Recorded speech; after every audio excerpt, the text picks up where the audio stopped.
So how do I define self-compassion then? I really don't see a difference between compassion for self and others. I define them the exact same way. I argue that self-compassion has the components of a sense of kindness, care, understanding for yourself versus judgment, a sense of common humanity versus feeling isolated and cut off from others, and then a sense of mindfulness, right, being aware of the suffering that's occurring versus over-identification, which, again, I'll just clarify this in one moment. Let's go through each one separately. Okay, so self-kindness versus self-judgment. Kindness is more than just hearts and flowers, okay? Kindness has a very active component to it. It means when you're kind to yourself, you really want to comfort yourself when you're suffering. You want to alleviate your suffering. You want to soothe yourself, okay? It's a very active stance where I want to do whatever I can to help myself feel as good as possible in this moment, okay? Common humanity, really framing one's own experience in light of the common human experience. It's very funny if I were to ask any of you, are you a human being? Are you a human being? Yes, of course. Is everyone else a human being? Yes, of course. Does everyone else suffer? Yes, of course. You would say that logically.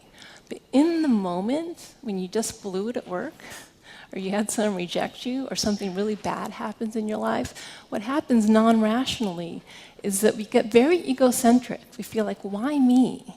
This somehow has happened to me. I'm the only one who's messed up. I'm the only one who's going through that difficult time.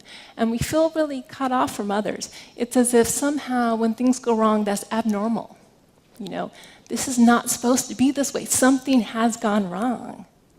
But is that the case? Has anything gone wrong? Is anything abnormal? No. That's what life is. Life goes wrong.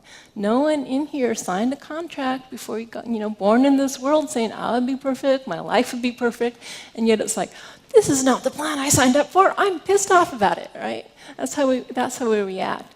The problem with that, and there's a lot of problems with that, but one of the main things is when we feel isolated and cut off from others, physiologically, that's very frightening. If you think evolutionarily, one of the worst things that can happen to us is to be isolated from the group, because then we aren't safe. And it's interesting, this aspect of well-being, I don't think has been studied enough.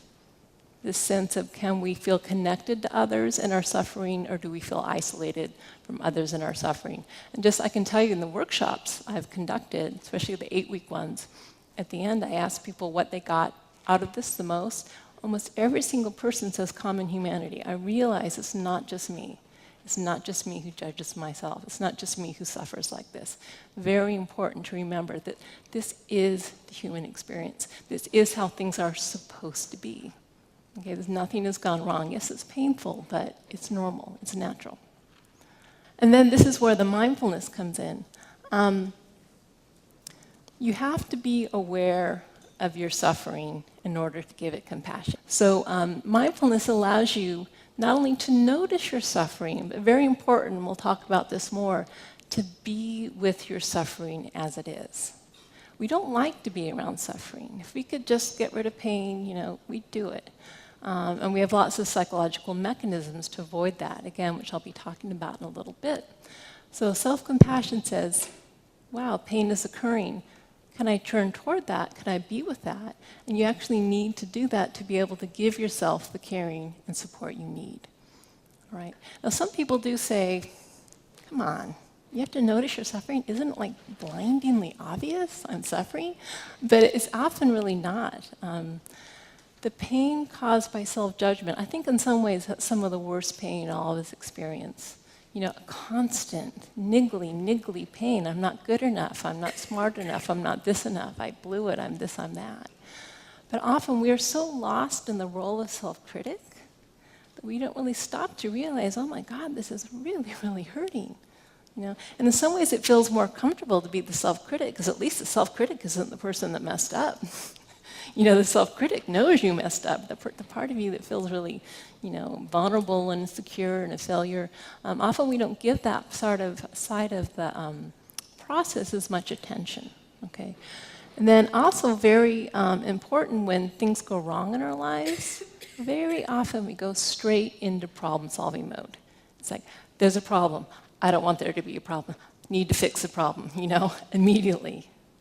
And what happens is we go straight into problem-solving mode and don't stop to, again, turn towards the suffering and say, whew, this is really hard. This is difficult. I need a little care and compassion to get me through this. Then we really aren't at our best and our most psychologically stable when we go towards trying to fix that problem. Okay, so it's actually something you have to remind yourself to do before going straight into fixing problems, to just acknowledge and validate how difficult the situation is.